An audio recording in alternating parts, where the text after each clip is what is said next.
Well, Glenn, what's your take on it? You've seen, I'm sure your wife's left the cupboard open or the vanity in the bathroom and the walk-in, and you walk into it, hit your head, and I might be concussed.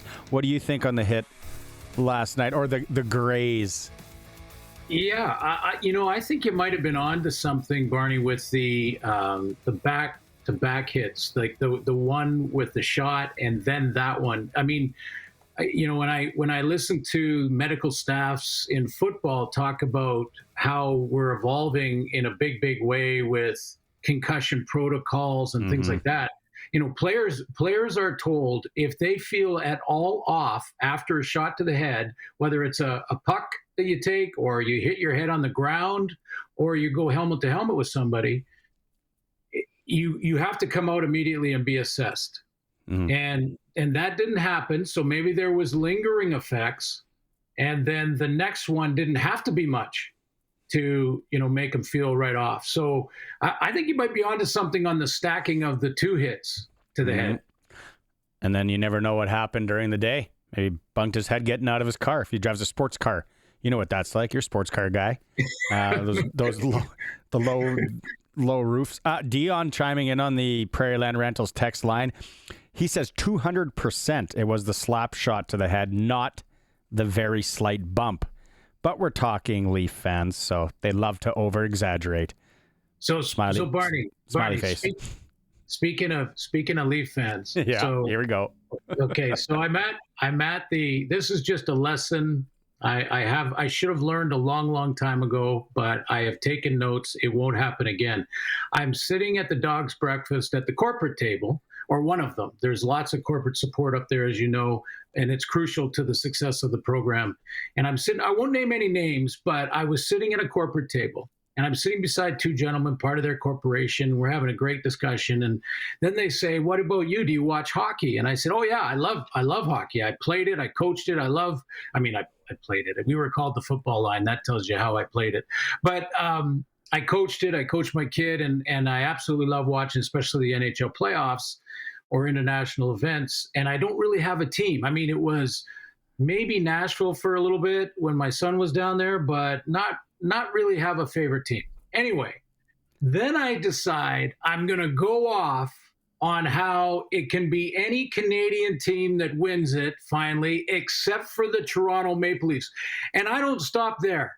Okay. So now I'm going off. Now I'm going, you've been in Toronto and everybody looks down their nose at you.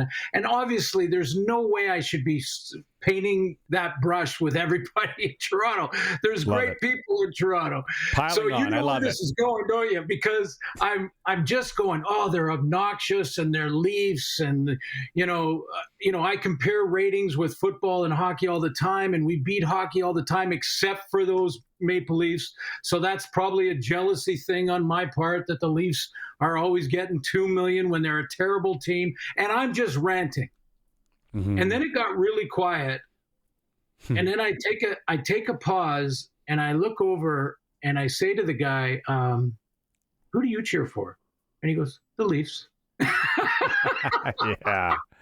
So now I spend the next 20 minutes backpedaling like I never did as a safety for the Saskatchewan Roughriders. I'm backpedaling my butt off to try and get, well, you know what I mean about the Toronto fans. I mean the Leaf fans. I mean, come on.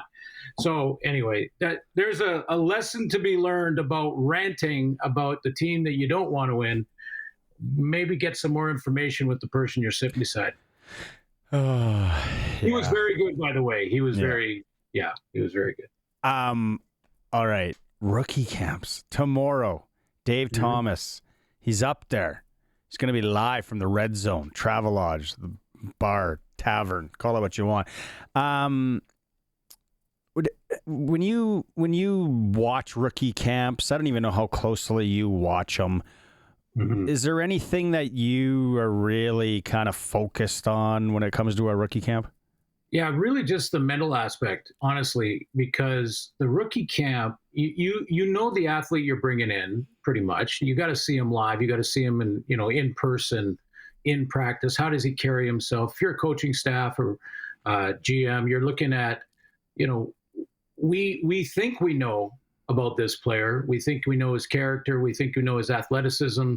Now let's see how he practices day to day. How does he face adversity when he makes a mistake on the field? Those kind of things. But the rookie camp for players is crucial when it comes to getting as far ahead into the playbooks as they can possibly get, because you're already at a disadvantage when the veterans come into camp because they played, they know the nuance and all of it, the timing, that kind of thing, angles.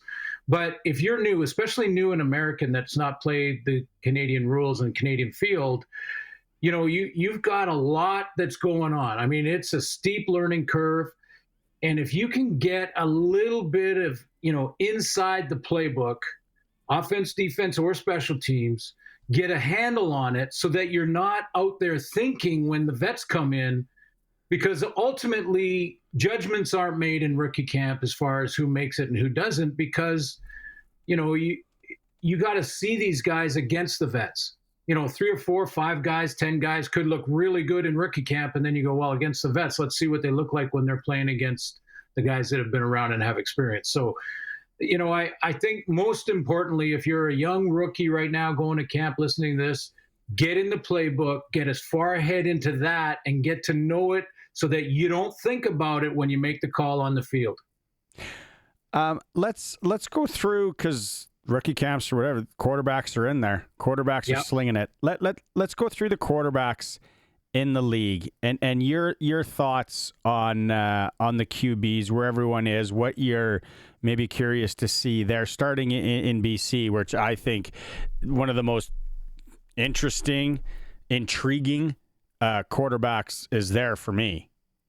It really is. I mean, in BC, and by the way, with the quarterbacks right now, we don't know what the rosters are going to look like, and it's almost silly to get too far ahead in predictions and things when you never know who's going to come out of training camp and what that starting lineup's going to be. But what we do know is the quarterback situation on every team right now, and that is especially in our league, but that in either league is crucial to success. So BC, Nathan Rourke, is it the Nathan Rourke after the NFL tryout where he had so much going on through his mind, I'm sure, that it would have been almost impossible to be focused on the job at hand, learning a new team, learning the nuance of some new receivers, those kind of things, and I'm not giving Nathan an excuse. I don't have to. He'll speak for himself, but I'm thinking we're going to get back to the Nathan Rourke we saw when he first arrived and was just ripping it up. His timing.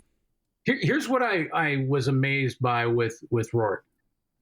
I've watched a lot of quarterbacks, and I'm talking about the Dunnigans who I played against, the Doug Flutys who I played against. Great quarterbacks in the league.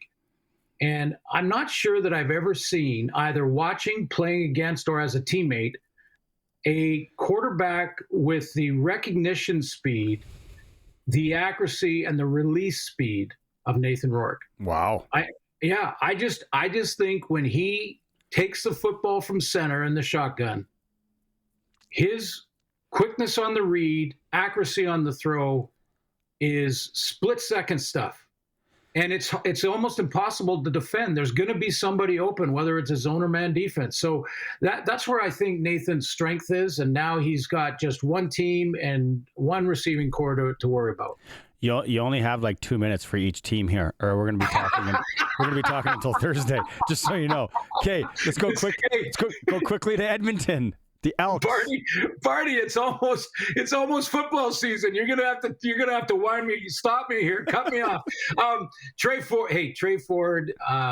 Can't wait to see. I'm really looking forward. And I'm proud of being Canadian, and I'm waving the flag a little bit here. But what's cool in Edmonton is I think there's still a lot of Cody Fajardo fans in the province of Saskatchewan. He's the backup, so if they need to stabilize, because there's a learning curve for Trey, I think Fajardo is the perfect fit.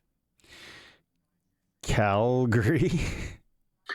Well, VA is a player now, Vernon Adams Jr., and we've seen when he's hot, but I think he's still got to buck the I'm hot one day, I'm hot 4 games in a row, and then I have just a stinker. And I'm not sure it's more to it than just him. But great teammate, great leader in the locker room of men. And can Dave Dickenson get more consistency throughout an entire season out of VA?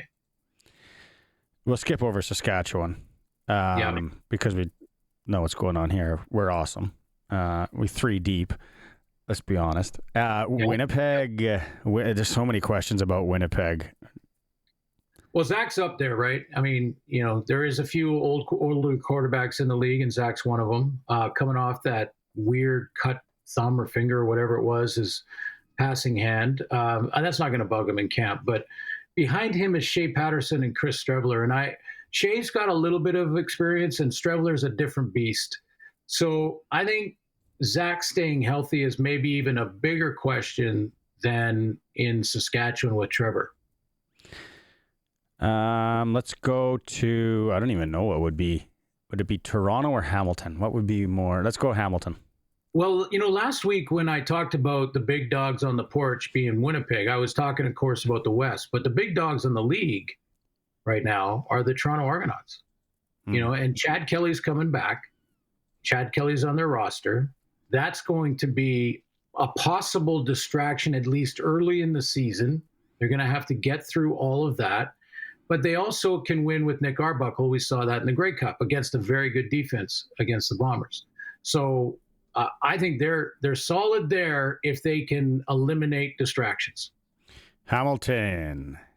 Bo getting up there, 35 years old, and behind him, who could have an MOP season, really could, honestly. And I know I've said that about a couple guys now, Trevor being one of them. I think you take off at least 4 years because he wears the bandana. Good style choice. Bo is, I think it might be his last season too. I mean, this is just me speculating. Don't have this inside info from him, but I would tell you that he's been talking about it for a couple of years now. So probably his last year. Taylor Powell's behind him, and he is young, and he is very young. Showed some good things, but that's behind Bo. It's a question. Yeah, see, I like that though. And then it's like all of a sudden this youngster. How many times have we seen that? That's what the league's all about. It's like all of a sudden there's an unknown, and it's like, well, can he play? Well, every team's going to want a piece of him. Blah blah blah blah blah. Well, for you, then you like Montreal because Davis Alexander has not even a half of a season as a starter under his belt, and has been all but given the job.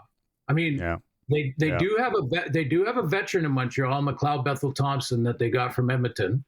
So there is sort of a way to stabilize if things are going off the rails early in the season. But boy, they're putting a lot of confidence, and I like him. Don't get me wrong. I think he's got all the intangibles. I like his toughness. I like his decision making. There's a lot of things to like about Davis Alexander as a young quarterback in the league, but you don't know until you know, and you have to go through the highs and lows of a season and see how they respond. That's a big box to check. So we don't know that about Davis Alexander. So if you like the up and comers that you're not sure about, well, there's your team. Are you allowed to cheer for Montreal? No, let's not get crazy. They still have the stupid horns. Love the city. Ottawa, our boy, Eugene Lewis, who's chucking him the rock. Yeah. Drew Brown is, again, young, more reps than Davis, but still quite young. And, when I look at the 1 and 2s across the board in the league this year, I'm very optimistic that we could see an increase in scoring. I really am. If Trevor gets nicked in a game and Jake Mayer comes in, that's a guy who can win. So I expect Drew Brown to improve a little bit from last year. Again, try to iron out some of those highs and lows and just be more consistent in distributing the football. You don't have to win every game on every play. But then behind him, Dustin Crum is a pure runner. He's more of a Chris Streveler type. And that's who they really have behind him. And, Tyree Adams is probably number 3 right now. But, I think it's real young behind him and a guy that's specific to really running in Dustin Crum. So they've got to hope that Drew Brown takes a big step. So the West looks a little more solid, even with Calgary, than the East when you look at the whole depth chart. Yeah. Yeah. Like both 1 and 2, you know? Because they've established a brand because they've played well and they've been in the league.